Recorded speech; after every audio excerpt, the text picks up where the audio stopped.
আসসালামু আলাইকুম। শুভ সন্ধ্যা প্রিয় বিনিয়োগকারী ভাই বোনেরা। আশা রাখি সকলে শারীরিকভাবে সুস্থ আছেন এবং ভালো আছেন। আলহামদুলিল্লাহ আজকে মার্কেটের টার্নওভারটা খুব চমৎকার হয়েছে। আপনারা গতকালকে যারা আমার আলোচনা শুনেছেন এবং যারা নিয়মিতভাবে আলোচনা শুনে থাকেন, আমি আপনাদেরকে একটা কথা বারবারই বলে আসছিলাম যে মার্কেটের টার্নওভার সেটা কিন্তু অবশ্যই ইনক্রিজ হতে হবে এবং আমরা যত সময় পর্যন্ত টার্নওভার ইনক্রিজ হতে না দেখব, তত সময় কিন্তু মার্কেটের স্টকগুলোর প্রাইস অ্যাকশন হবে না। এবং সেটি দেখেছেন ৳২০৭ কোটি মতো আজকে কিন্তু টার্নওভার ইনক্রিজ হয়েছে। আলহামদুলিল্লাহ এবং মার্কেটের আজকে যে আ পজিটিভ স্টক সেটিও কিন্তু অনেক ভালো। ২৪২ টি। ডাউন ট্রেন্ডে ছিল ১০১ টি এবং আনচেঞ্জড অবস্থাতে ছিল ৪৯ টি স্টক। আমাদের নিয়মিত আলোচনার স্টক আ যদি দেখি সেখানে আ বেশ কয়েকটি স্টক ভালো পারফর্ম করেছে। বিশেষ করে আ যারা আমাদের নিয়মিত আলোচনা শুনেছেন এবং দেখেছেন, SIPLC এটি আমাদের নিয়মিত আলোচনার স্টক ছিল। আলহামদুলিল্লাহ এটি আ যে 150 আমাদের ছিল যে টাচ করবে। সেটির খুব কাছাকাছি আমরা দাঁড়িয়ে রয়েছি। তো দেখা যাক তারপরেও আমরা সার্বিক পরিস্থিতিতে যেমন আজকে 50% সেল হয়ে গিয়েছে আমাদের গ্রুপে বা আরো বেশ কিছু স্টক দেয়া ছিল সেখান থেকেও বাই সেল আমরা করছি। তো এইগুলো মূলত আ আমাদের আ নির্দেশনা থাকে আপনাদের প্রতি যারা আমাদের নিয়মিত আলোচনা শুনে থাকেন তাদের জন্য এবং যারা আমাদের WhatsApp মেম্বার রয়েছেন তাদের জন্য একই। তো আর এর বাইরে আমরা দেখেছি যে আ আমরা আপনাদেরকে খুব আ স্পষ্ট ভাষায় আমি আমার চ্যানেলে বলেছিলাম যে ৫,৯০০ এই জায়গাতে আমরা মার্কেটের ইনডেক্সটাকে আবারও দেখব। সেটি নিশ্চয়ই খেয়াল করছেন। ৫,৯০৩ এই জায়গাতে মার্কেট ক্লোজ করেছে। এর বাহিরে আমরা এটিও আপনাদেরকে বলেছিলাম যে মার্কেটের ১ দিনের উত্থান বা ২ দিনের উত্থান দেখে আমাদের মার্কেটে আ বিনিয়োগ করা সম্পূর্ণ বিনিয়োগটা ঢেলে দেওয়া ঠিক হবে না। সেটিও কিন্তু এখন বলবৎ রয়েছে। সেটিও আমরা দেখব যে আসলে কি ধরনের আ আমরা বিনিয়োগ পলিসিটাকে কিভাবে সাজাবো সেটিও আমরা আপনাদের সাথে আলোচনায় শেয়ার করব। এর বাইরে আমরা লো পেইড স্টক নিয়েও কথা বলেছিলাম। আলহামদুলিল্লাহ আমাদের লো পেইড খুব আ ভালো একটা অবস্থানে চলে গিয়েছে। ২-৩ দিনের ব্যবধানে নিয়মিতভাবে পারফর্ম করছে। এর বাইরে আমরা আ সেক্টর ওয়াইজ যদি দেখি আজকে সকালে একটা ভালো মুভমেন্ট ছিল ইন্সুরেন্স সেক্টরের। সেটি দেখতেই পেয়েছিলেন আপনারা। প্রফিট টেকিং ও হয়েছে এবং দিন শেষে আ একটু কারেকশন ও হয়েছে ইন্সুরেন্সের। এর বাইরে আ বরাবরের ন্যায় যেটি দেখে আসি টেক্সটাইল সেটি আ আজকে উঠে এসেছে ভালো পজিশনে। ১ম হয়ে সেক্টর বাই ক্যানারে ফার্স্ট এ রয়েছে। ইঞ্জিনিয়ারিং রয়েছে। ইঞ্জিনিয়ারিং এর ব্যাপারে একটু কথা বলতে চাই। ইঞ্জিনিয়ারিং এর কিছু স্টক আমরা দেখতে পাচ্ছি যে একই জায়গাতে অবস্থান করছে অর্থাৎ নো মুভমেন্ট এর মতো। আজকে ২০ পয়সা ইনক্রিজ হলে পরে আরো ১০ পয়সা ডাউনে চলে যাচ্ছে। তো এই স্টকগুলোর প্রতি কিন্তু আমাদের একটা বিশেষ নজর রয়েছে এবং সেই স্টকগুলোর প্রতি আমরা আ আপনাদেরকে বলব যে আলোচনা শুনবেন। আমাদের আলোচনার মধ্যেই এই স্টকগুলো থাকবে। ব্যাংক উঠে এসেছে। ব্যাংক ভালো হলে মার্কেট সার্বিকভাবে ভালো হবে নিঃসন্দেহে। তো ব্যাংকের আ মুভমেন্টটা আসলে স্টেবল করে কিনা সেটিও দেখতে হবে। আমাদের ব্যাংকিং সেক্টরের ১০ টি স্টক রয়েছে নিয়মিত আলোচনা। ২৮ টি স্টকের মধ্যে আ আ সরি ৩১ টি ব্যাংকের মধ্যে আমরা ১০ টা স্টক নিয়ে কথা বলি নিয়মিতভাবেই। তো সেখানে আমাদের অলরেডি ২ টা স্টক ইতিমধ্যে নতুন করে আবার সাজেস্ট করা হয়েছে ব্যাংকের। দেখা যাক তারা কিরকম করে। ফুয়েল অ্যান্ড পাওয়ার সেক্টরটি আ ভালো করছে কিছু স্টক। আইটি নিয়ে একটু কথা বলতে চাই। এই যে আইটি আপ ট্রেন্ডে ১০ টি আ সরি ৮ টি স্টক ছিল, ডাউন ট্রেন্ডে ২ টি। ইকুয়াল ১ টি ছিল। এর বাইরে আমাদের অবশ্যই আরেকটি সেক্টর সেটি আ আমাদের বিশেষ কিছু স্টক রয়েছে নজরে। তার মধ্যে যে ফুড অ্যান্ড অ্যালাইড সেক্টরের বিডি থাই ফুড নিয়ে গতকালকে কথা বলেছিলাম। তো সেটিও আজকে মোটামুটি একটা মুভ করেছে। গতকালকেও আলোচনা করেছিলাম। আমরা একটু আ চার্ট নিয়ে কথা বলব। অ্যাডভান্স চার্টের আ দেখি চার্টের কি অবস্থা। আ এই জায়গাটাতেই মিন করেছিলাম যে এই জায়গাতে একটা ক্লোজ হবে। আ আশা করি সেটি হয়েছে। এবং নেক্সট ডে তে আমরা ৫,৯২৬ এর উপরে একটা ক্লোজ দেখতে চাই মার্কেটে। সেটি খুব নিকটতম জায়গাতে অবস্থান করছে। একেবারে আ সিগন্যালটা যদি দেখেন, বাই সিগন্যালে আমরা মুভিং এভারেজ এর ইনডেক্স এর ভ্যালু দেখতে পাচ্ছি বাই সিগন্যালে চলে এসেছে। বাট এই জায়গাটাতে এখন পর্যন্ত MACD এটা তো আসলে একদিনে আসে না। আ ২ দিনেও আসে না। এটা সময় নেয় একটু। আ এবং এখানে দেখতে পাচ্ছেন যে হিস্টোগ্রামের বার কিন্তু ধূসর হয়ে আসছে। অর্থাৎ হিস্টোগ্রামের বারেও কিন্তু আমরা আ হয়তো কালকে পজিটিভ হলে হিস্টোগ্রামের বারেও কিন্তু একটা বাই সিগনাল পেয়ে যাবো। আর ৫,৯৬৬ এটি আ যে ওইদিনে বলছিলাম যে যখন ব্রেক করবে তখন কিন্তু মার্কেট ইনডেক্স কিন্তু ৬,০০০ এ পা রাখবে। এই যে জায়গাটা দেখেন, যে উত্থানটা হয়েছিল আমরা এই জায়গাতে একটা ক্লোজ মার্কেটে চাই ৫,৬১৫ এবং সেই জায়গাটা খুব বেশি দূরে নাই। ১০০ পয়েন্টের আশেপাশে বা আরেকটু বেশি, ১১২ পয়েন্ট। তো সেটি আ ক্লোজ হবে। আ স্পেসিফিক যদি বলি ৫,৯৫২ এই জোনটা মার্কেটের জন্য খুব ইম্পোর্টেন্ট। আবারও বলছি ৫,৯৫২ এই জায়গাটা ক্লোজ করা মার্কেটের জন্য আরেকটি আম যে ৫,৯৬৬ যেটা রয়েছে ভাঙার জন্য ব্রেকআউট এর জন্য সেটি খুব জরুরি। তো দেখা যাক ৫,৯৫২ ৫,৯২৬ পরে ৫,৯৫২ আমরা পাবো। এই জায়গাটা মার্কেট কি করে? তো অবশ্যই আ স্টকের প্রতি ফোকাস রাখবেন। আ আমাদের ওয়াচ লিস্ট যেটি রয়েছে WhatsApp গ্রুপে আমাদের ওয়াচ লিস্ট সম্পর্কে যদি আপনাদের কোনো জিজ্ঞাসা থাকে সেটিও আপনারা আমাদেরকে আরেকটি কথা আপনারা সরাসরি আমাদেরকে ফোন করেন। আমরা ফোন করলে আসলে ফোন খুব বেশি আমাদের রিসিভ হবে না। আপনারা আমাদেরকে মেসেজ করবেন। তাহলে মেসেজের মাধ্যমে আপনারা সব অ্যান্সার পেয়ে যাবেন। তো আপনারা যদি ওয়াচ লিস্ট সম্পর্কে যদি কোনো জিজ্ঞাসা থাকে সেটি আমাদেরকে মেসেজের মাধ্যমে জানাবেন এবং যারা আমাদের আ চ্যানেলের নিয়মিত দর্শক তাদের সবার কাছে সবিনয় অনুরোধ করব অবশ্যই আমাদের চ্যানেলটি সাবস্ক্রাইব, কমেন্টস, শেয়ার এবং লাইক করে পাশে থাকবেন। এবং আপনাদের যদি কোনো স্টক সম্পর্কে আ জিজ্ঞাসা থাকে সেটি অবশ্যই আমাদেরকে আ জানাবেন। আমরা অবশ্যই আপনাদের সাথে আলোচনাগুলো শেয়ার করব। আমি আজকে খুব আ আপনাদের আজকের আলোচনাটি সবার জন্য অত্যন্ত গুরুত্বপূর্ণ। আমি আজকে বেশ কিছু স্টক আপনাদের সাথে খুব চমৎকারভাবে আ আ করব, আলোচনা করব যেটি সামনের দিনে খুব ভালো করবে।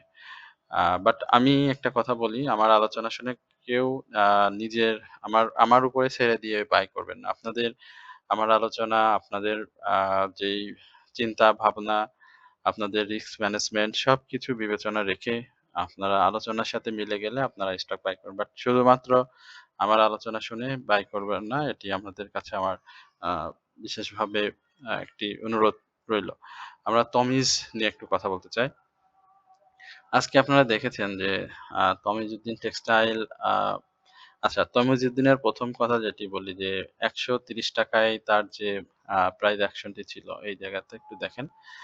তার ক্লোজ ছিল এই জায়গাটা একটা চমৎকার একটি জোন এবং এই জায়গাতে একটা প্রাইস অ্যাকশন এর মানে ব্রেকআউট এ যাবে কি যাবে না মানে একটা খেলা টাইপের আরকি চিন্তাভাবনা করছিল। এই জায়গাটাতে দেখেন, এই জায়গাটাতে দেখেন, এই জায়গাটাতে দেখেন। আবার হ্যাঁ, এই ৩ টে জোনই দেখেন আপনি। আ এবং এখনো যে জায়গাটিতে রয়েছে 134 এই বলি ৳১৩৩.৯০ ৳১৩৪ এই যে জায়গাটি রয়েছে। এখন এই জায়গাটাতে স্টকটির একটা ব্রেকআউট খুবই প্রয়োজন এবং 137 এ এই একটা ব্রেকআউট যদি করতে পারে বলবো কি করার একটা আ বিশাল একটা আ সম্ভাবনা রয়েছে এই মুহূর্তে। কারণ তার আ শেয়ার সংখ্যা খুবই কম। সেক্টরের একটা ভালো মুভমেন্ট রয়েছে। পাশাপাশি আ মানে সব দিক থেকেই তমিজ নিয়ে তো আসলে বলার কিছু নাই। তো যার কারণে আমি তমিজ নিয়ে আপনাদেরকে বলতে চাই যে তমিজে যারা আছেন তারা অবশ্যই নিউ এন্ট্রি তে যারা রয়েছেন আরকি অ্যাকচুয়ালি নিউ এন্ট্রি তে যারা রয়েছেন 130, 131 এর এই আশেপাশে তারা 137 এ এই জায়গাতে একটা প্রফিট নিশ্চিত পেতে যাচ্ছেন। শেয়ার মার্কেটে নিশ্চিত বলে কিছু নাই বাট যে ধরনের প্যাটার্ন এ রয়েছে সে এই জায়গাতে কালকে একটা মুভ করবে।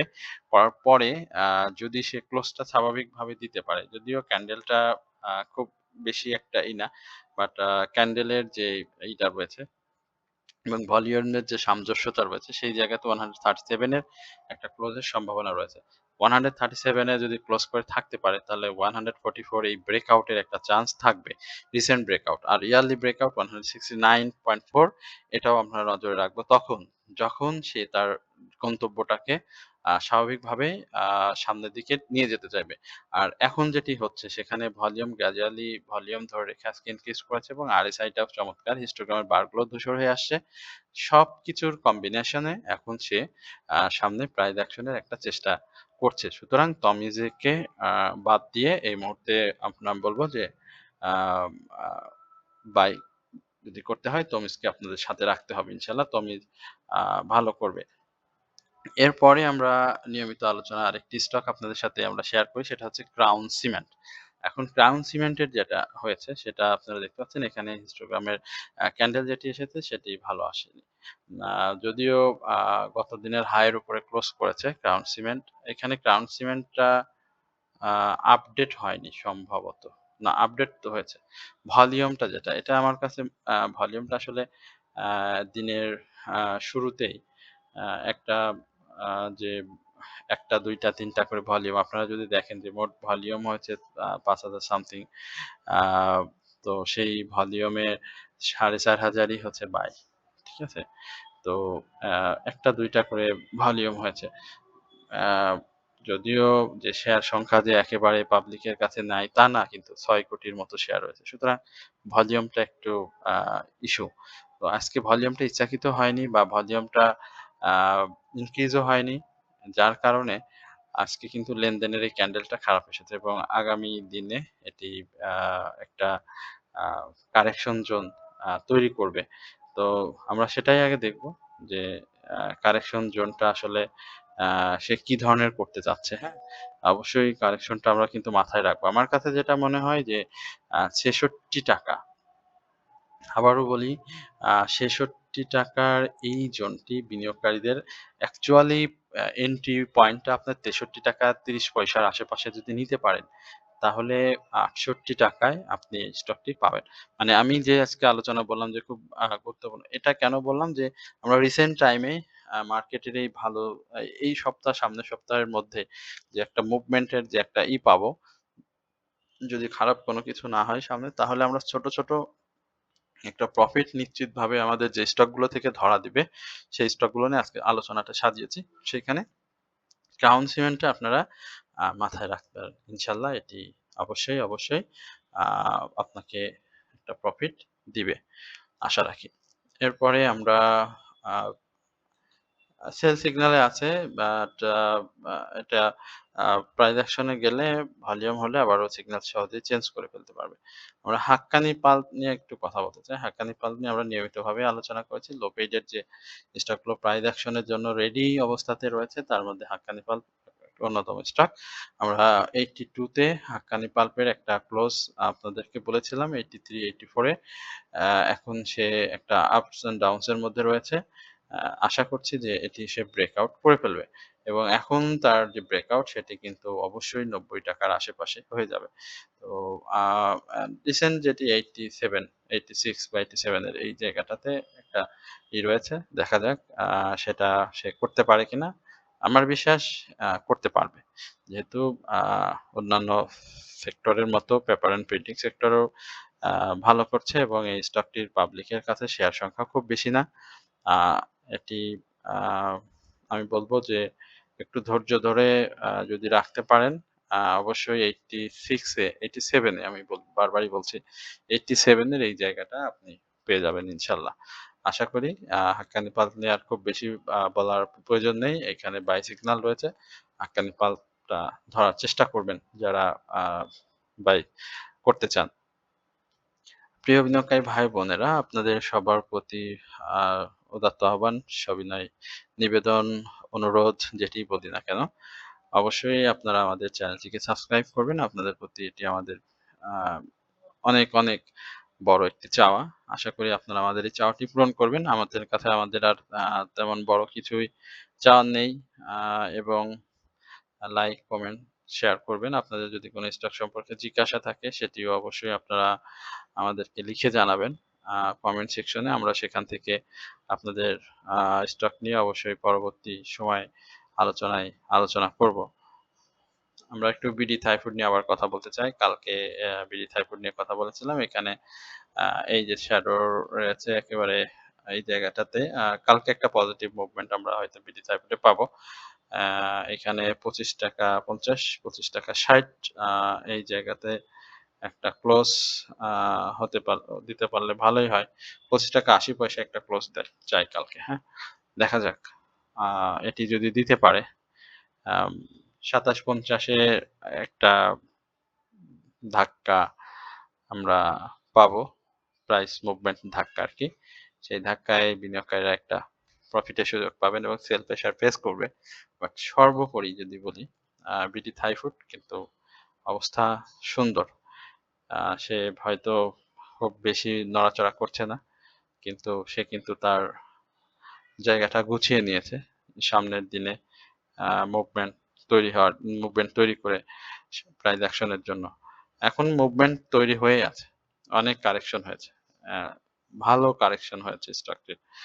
এবং কারেকশন শেষ করে যেভাবে আ প্রয়োজন ঠিক সেভাবেই নিজেকে আ তৈরি করে রেখেছে।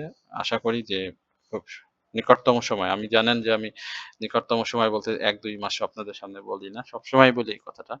১-২ এক সপ্তাহের মধ্যেই আপনারা দেখতে পাবেন। ইনশাআল্লাহ এই বিডি থাইফুড এই জায়গা থেকে আরো সামনের দিকে আ মুভ করবে। তবে সর্বোপরি যেটি বলব যে অবশ্যই মার্কেটের পরিস্থিতিটাও আমাদের পজিটিভ অবস্থাতে থাকতে হবে। আমরা রিলায়েন্সটাকে নিয়ে কথা বলতে চাই। আমি বলি রিলায়েন্স একটা ঘুমন্ত বাঘ। আ এই রিলায়েন্স ইন্সুরেন্স। আ রিলায়েন্স ইন্সুরেন্সকে ঘুমন্ত বাঘ কেন বলি যে এটার একটা মুভমেন্ট সামনে আমরা দেখতে পাবো। এবং আ যারা আ আমার নিয়মিত আলোচনা শোনেন, অনেকেই রিলায়েন্স নিয়ে আমাকে জিজ্ঞেস করেছিলেন। রিলায়েন্স 123 আমরা যখন একবার দিয়েছিলাম রিলায়েন্সটা তখন ছিল 115 তো সেই 115 থেকে আমরা রিলায়েন্সটাকে দেখেছিলাম 128 পর্যন্ত যেতে এবং সেখানে বিনিয়োগকারীরা একটা প্রফিট নিয়েছে এবং তারপরে রিলায়েন্সের যে একটা কারেকশন হয়েছে ওরে বাপরে বাপ! হিউজ কারেকশন হয়েছে। 103 তে বা 4 এ টাচ করছিল এবং সেইখান থেকে রিলায়েন্স কিন্তু বলছে যে, "হ্যাঁ, আমি আ আবারও প্রস্তুত হচ্ছি" এবং সেই জায়গাটাতে আগামী দিনের আ যদি রিলায়েন্সটাকে আপনি 100 ৳18 117 থেকে 120 এই লেভেল দেখেন, তাহলে অবাক হওয়ার কিছু থাকবে না। এবং একটা দীর্ঘ সময় ধরে রিলায়েন্স ইন্সুরেন্স কিন্তু সেল সিগন্যাল ক্যারি করছে।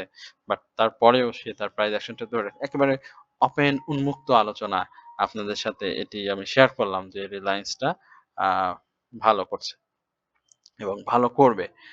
আশা করি যে রিলায়েন্স যারা আছেন একটু ধৈর্য দিলে ধৈর্য ধরলে আমি জানি না কারা বাই সেল এর মধ্যে আছেন বাট রিলায়েন্স আবারও ভালো করবে। এটি আমরা আপনাদেরকে আশ্বস্ত করতে পারি আমাদের আলোচনার মাধ্যমে। বাই সেল করতে থাকেন ইনশাআল্লাহ এটি ভালো করবে। আমি আরেকটা স্টকের নাম দিয়েছি খেপা পাগলা। খেপা। এটা অ্যা মানে 65 হ্যাঁ? এই যে, হ্যাঁ? এবা এইখানে দেখেন 64 আমরা বারবারই বলছিলাম যে এই স্টকটি আ ভালো করবে এবং আজকে যেটি হয়েছে আসলে খুব বেশি আ ডাউন এসে ক্লোজ করছে বাট হাই এর উপরে ক্লোজ করছে। ক্লোজটা অ্যাকচুয়ালি ৳৬২.৪০ র আশেপাশে করতে পারলে খুব ভালো হতো। আ সেটা করতে পারছে না। আমরা নেক্সট গন্তব্য 63 আ 64 এ বলবো। 64 ক্লোজ করতে পারলে আশা করি যে স্টকটি আ আ আরেকটু সময় নেবে। বাট ফ্রি স্পেস পাবে প্রাইস অ্যাকশন এর যেটি 76 পর্যন্ত। তো আশা করি যে ভয়ের কিছু নেই। এই জোনটা খুব চমৎকারভাবে ধরে রেখেছে ISL পাবলিকের কাছে শেয়ার সংখ্যা খুবই কম। আ আ এবং যারা সময় দিতে পারবেন তারা অবশ্যই এটি থেকে বেনিফিট হবেন। এরপরে আমরা সর্বশেষ আরেকটি স্টক নিয়ে আপনার সাথে কথা বলতে চাই এবং সবার কাছে আ আমাদের যে সেই WhatsApp এর যে ওয়াচ লিস্ট এর ব্যাপারটি যারা জানেন এবং যারা ওয়াচ লিস্ট সম্পর্কে আ বিস্তারিত জানতে চান তারা অবশ্যই আ মেসেজের মাধ্যমে আমাদেরকে জানাবেন। দেশবন্ধু আমরা নিয়ে একটু কথা বলতে চাই। দেশবন্ধুটা উম যথেষ্ট আ চেষ্টা করছে। এটা বলি, খুব চেষ্টা করছে দেশবন্ধু।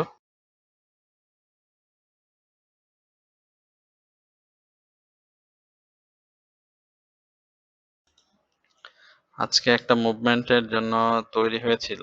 আ সেই তৈরিটা আসলে আমি বলব যে এভাবে ছোট, ছোট করেও যদি মুভ করে তবুও আমি 24 এ দেশবন্ধুকে দেখতে পাই। যদিও সেল সিগন্যাল রয়েছে আ বাট সে চেষ্টা করছে দেশবন্ধুর ব্যাপারটি যদি আপনাদেরকে একটু আ গভীরভাবে বলি যে uh short term uh short term এ একটা পুল ব্যাক হবে। এখান থেকে আমি বলব যে একটা স্পিড স্টকের মধ্যে আসবে। আমি আগে বলি সাপোর্ট রেঞ্জটা কোন সাইডে হবে। আপনি ৳২১ বা মে ৳২২ ৳২১ ই ধরেন। ৳২১ আ একটা সাপোর্ট হবে এবং এই জায়গাতে আ রেসিস্ট্যান্স যেটা ৳২৩ সামথিং আ ক্লোজ করতে হবে এবং আম যদি সেটা করতে পারে এবং তার যে এভারেজ প্রাইস অ্যাকশন জোন যেটি বলি, এখন এই মুহূর্তে সে তৈরি করেছে ৳২১.৪০ বা ৳২৩.২০ যে রেঞ্জটি রয়েছে সেই জায়গাতে। এটা অবশ্যই তাকে ব্রেক করতে হবে এবং আমরা যারা বিনিয়োগকারী রয়েছি, সাধারণ বিনিয়োগকারী, তাদের রিস্ক ম্যানেজমেন্টটাও অবশ্যই আ ফোকাস করতে হবে। রিস্ক ম্যানেজমেন্টটা ভালো হতে হবে অবশ্যই। কোথায় আপনি কিভাবে স্টপ লস নিবেন, কিভাবে আপনি এন্ট্রি নিবেন বা আপনি কোথা থেকে প্রফিট টেকিং করবেন, সেই জায়গাগুলোতে আপনাকে অবশ্যই কনফার্মেশন একটা আ সিগনাল দিতে হবে এবং যেটা আ আপনি করবেন সেটা অবশ্যই দ্রুত করতে হবে। যদি ডাউন ট্রেন্ড আসে সেখানে আ কুইকলি আ এক্সিট প্ল্যান করতে হবে যে আপনি এটা থেকে বের হতে চান এবং সেটা আ যদি বলি ৳২১.৪০ এখন যেটি রয়েছে ৳২২.৫০ এই জায়গাতে অবশ্যই আপনার আ কুইক সিগন্যালের মাধ্যমে এক্সিট হতে হবে এবং আ ডিসিপ্লিন মেইনটেইন করতে তো হবেই। রিস্ক কাট যেটি রয়েছে বাট আমি মনে করি যে আ অবশ্যই ৳২৪। টেকনিক্যাল বিশ্লেষণ অনুযায়ী আমি আমার আমার অভিজ্ঞতার আলোকে যদি বলি সেখানে আ ৳২৪ র আশেপাশে আমরা দেশবন্ধু আমাদের কাছে আরো বেশ কিছু আমি আর দেশবন্ধু নিয়ে বলছি না, এটা তো বললাম। এমারাল অয়েল নিয়ে জানতে চাচ্ছেন, একটু এটা বলি। আচ্ছা, এমারাল অয়েলের আ এমারাল অয়েল আম এই যে ৳৩০, ৳৩০, ৳৩০.৪০ কালকে ৳৩০ আ ক্রস করতে পারে। একটা সম্ভাবনা রয়েছে। হয় ৳৩০ ক্রস করবে, না হলে পরে এখানেই একটা আ সিগনাল দিয়ে এইখানেই থাকার জন্য চেষ্টা করবে। হ্যাঁ? এখানে ভালো হতো ৩০ এখানে হাই ছিল কত ২৯.৪০ না ঠিক আছে।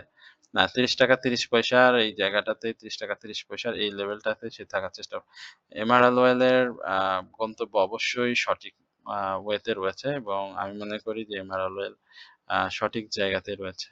সঠিক জায়গা একদম আ মানে বাই করলে প্রফিট আসবে এটা থেকে ইনশাআল্লাহ। বাট আমি সাজেস্ট করছি না ভাই। বাই আ সময় দিতে হবে, ধৈর্য দিতে হবে। মার্কেটের আ মানে বিচক্ষণ বিনিয়োগকারী না হলে প্রফিট করা খুব কঠিন। স্টক ফোকাস করতে হবে।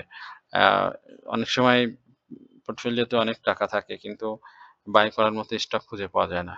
নিজের সিদ্ধান্তহীনতায় ভুগতে হয়। তো অনেক সমস্যা হয় বিনিয়োগকারীদের। আ আ এখানে ডাউনে আসার ব্যাপার ৳২৯.১০ এই জায়গাটাতেই আ সে সাপোর্ট নিবে ২৯.১০ আর ব্রেকআউট এর ব্যাপারে ৩১.৮০ এটা ব্রেকআউট করলে ৳৩৪ য় চলে যাবে। দেখা যাক না। সম্ভাবনা আছে। আ পরিস্থিতি ভালো। আশা করি ইমারাল ওয়েল আম ভালোই করবে। খারাপ হবে না। যদিও জেট ক্যাটেগরি বাট আমি কিছু, কিছু জেট সাজেস্ট করি। যেমন আমরা স্টাইল কাপ নিয়ে কথা বলি। নিয়মিত স্টাইল কাপ তো দেখছেন কিভাবে যাচ্ছে। একটা নির্দিষ্ট রেঞ্জে প্রত্যেকটা সময় বিনিয়োগকারীদের প্রফিটের সুযোগ করে দিচ্ছে এমআরএল এই sorry style cup. Same MRL ওয়াইলও দিয়েছে। আম আর আলোচনা করি দীর্ঘায়িত করছি না। আপনাদের সবার প্রতি আ আ অনুরোধ জানিয়ে আ আমাদের চ্যানেলটি সাবস্ক্রাইব করার জন্য আজকের আলোচনা এখানেই শেষ করছি। আসসালামু আলাইকুম ওয়া রাহমাতুল্লাহি ওয়া বারাকাতুহু।